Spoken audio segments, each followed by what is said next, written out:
उत्तर प्रदेश के कन्नौज में नाबालिग से रेप केस में फंसे समाजवादी पार्टी के नेता और पूर्व ब्लॉक प्रमुख नवाब सिंह यादव की मुश्किलें बढ़ गई हैं। नवाब का नाबालिग रेप पीड़िता के साथ डीएनए सैंपल मैच हुआ है। इसके साथ ही नाबालिग लड़की से रेप की पुष्टि हो गई है। इस तरह पीड़िता की ओर से सपा नेता पर लगाया गया रेप का आरोप भी सही साबित होता नजर आ रहा है। डीएनए की पुष्टि होने के बाद रेप के आरोपी नवाब सिंह यादव के लिए अब कानूनी शिकंजों से बचना बेहद मुश्किल है।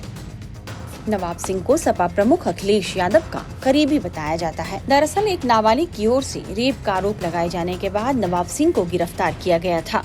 पीड़िता की शिकायत के बाद नवाब सिंह यादव के डीएनए सैंपल को जांच के लिए भेजा गया। पुलिस को डीएनए रिपोर्ट मिली है और यह पॉजिटिव पाया गया है। कोर्ट के आदेश के बाद ही नवाब सिंह यादव का डीएनए टेस्ट कराया गया था। पुलिस के साथ फॉरेंसिक टीम और डॉक्टरों ने जेल में पहुंचकर डीएनए सैंपल कलेक्ट किया था।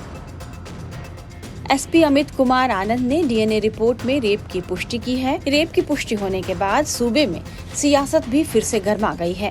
बीजेपी ने समाजवादी पार्टी पर निशाना साधना शुरू कर दिया है। इसे लेकर पहले से ही समाजवादी पार्टी बैकफुट पर है। अब बीजेपी ने यूपी के पूर्व मुख्यमंत्री और सपा के मुखिया अखिलेश यादव पर जोरदार हमला बोल दिया है। बीजेपी प्रवक्ता आलोक अवस्थी ने इस बारे में क्या कहा, ये सुनिए। अखिलेश यादव जी कृपया बताने का कष्ट करें। जिस नवाब ब्रांड को बचाने के लिए वो तमाम हथकंडे अपना रहे थे कि डीएनए टेस्ट कराओ, नार्को टेस्ट कराओ, आज उस नवाब ब्रांड का डीएनए मैच कर गया है।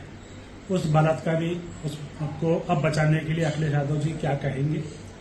और मैं ये पूछना चाहता हूँ, जो मोहित खान है जिसने अयोध्या की एक नाबालिग बेटी के साथ जो बलात्कार किया है और गर्भ ठहराया है, उसकी रिपोर्ट भी आने वाली है।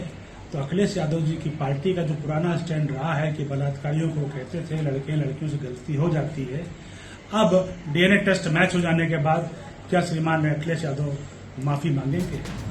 सीएम योगी ने भी अपने भाषणों में सपा के राज का जिक्र कर अखिलेश यादव पर हमला बोला। आप में से बहुत सारे युवा उस समय छोटी उम्र के रहे होंगे। किसी की उम्र 10 साल रही होगी, किसी की 11 साल, किसी की 12 साल, किसी की 15 साल, किसी की 20 साल। बहुत सारे लोग भूल गए होंगे 2017 के पहले उत्तर प्रदेश में क्या स्थिति थी। पर्व और त्योहार के पहले दंगे होते थे। कोई भी पर्व और त्योहार शांतिपूर्ण माहौल में नहीं, भय और दहशत में हम लोग मनाने के लिए मजबूर होते थे। बेटी सुरक्षित नहीं थी, व्यापारी का सम्मान नहीं था, अन्नदाता किसान खेत में जाता था, वहां सुरक्षा नहीं थी, उसकी मोटर चोरी हो जाती थी और उसके जीवन को भी खतरा था। बैल भी चोरी हो जाता था, उसका बैल भी गायब, बैटरी भी गायब हो जाती थी। और जब वह कुछ शिकायत करता था तो उसकी जान के भी लाले पड़ जाते थे। आज बहन और भाइयों, मुझे बताते हुए प्रसन्नता है, इस नए उत्तर प्रदेश में पिछले 7-7.5 वर्ष में कोई दंगा नहीं हुआ, कोई दंगा नहीं हुआ है। पर्व और त्योहार शांतिपूर्ण तरीके से मनाए जा रहे हैं।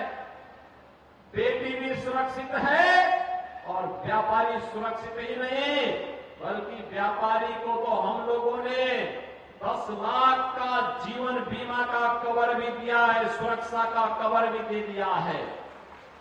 आज उसका व्यवसाय फल फूल रहा है और प्रदेश के अंदर युवाओं को नौकरी और रोजगार भी मिल रहा है, विकास भी हो रहा है। डीएनए टेस्ट में नवाब सिंह का सैंपल मैच होने के बाद समाजवादी पार्टी के लिए असहज स्थिति पैदा हो गई है। हालांकि पार्टी का कहना है कि कानून के हिसाब से ऐसे व्यक्ति के खिलाफ कड़ा एक्शन सरकार को लेना चाहिए। नवाब सिंह को तो पार्टी से बहुत पहले ही सैक कर दिया गया था और हम तो कह रहे हैं कि यार सिर्फ नवाब सिंह की बात क्यों कर रहे हैं हम। वो सारे member of parliament Uttar Pradesh से सबसे ज्यादा रेप के आरोपी भारतीय जनता पार्टी से मेंबर ऑफ पार्लियामेंट हैं। ऐसा क्यों ना हो कि एक पूरा गंभीर बातचीत इस पे हो। मुख्यमंत्री जी चाहें ऑल पार्टीज बुला लें, प्रधानमंत्री जी चाहें ऑल पार्टीज बुला लें और एक जांच करा के, स्पीडी ट्रायल करा के जो भी इसके मुलजिम हैं उनको राजनीति में रहना ही क्यों दिया जाए।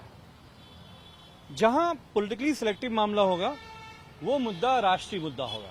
नवाब सिंह पे क्या कार्रवाई होगी? बेशक जो कानून के मुताबिक जो कार्रवाई उसके ऊपर होनी चाहिए, सख्त से सख्त कार्रवाई होनी चाहिए। माना जा रहा है कि अब पुलिस भी डीएनए टेस्ट की जांच की रिपोर्ट के आधार पर नवाब सिंह पर धाराएं बढ़ा सकती है। डीएनए टेस्ट का पॉजिटिव आना आरोपी के खिलाफ एक पुख्ता सबूत हो सकता है। अब नाबालिग से रेप के साथ साथ पुलिस पॉक्सो एक्ट के तहत चार्जशीट दाखिल करेगी। नाबालिग लड़की से रेप की घटना बीते 11 अगस्त की रात कन्नौज में हुई थी।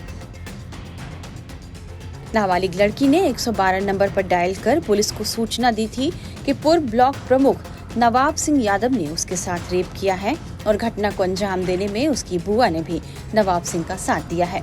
पीड़िता की बुआ ही उसे नवाब सिंह के पास लेकर आई थी। पीड़िता की शिकायत पर पुलिस ने उसकी बुआ और नवाब सिंह को गिरफ्तार कर लिया। हालांकि बुआ कई दिनों तक फरार रही और पुलिस को गुमराह करती रही।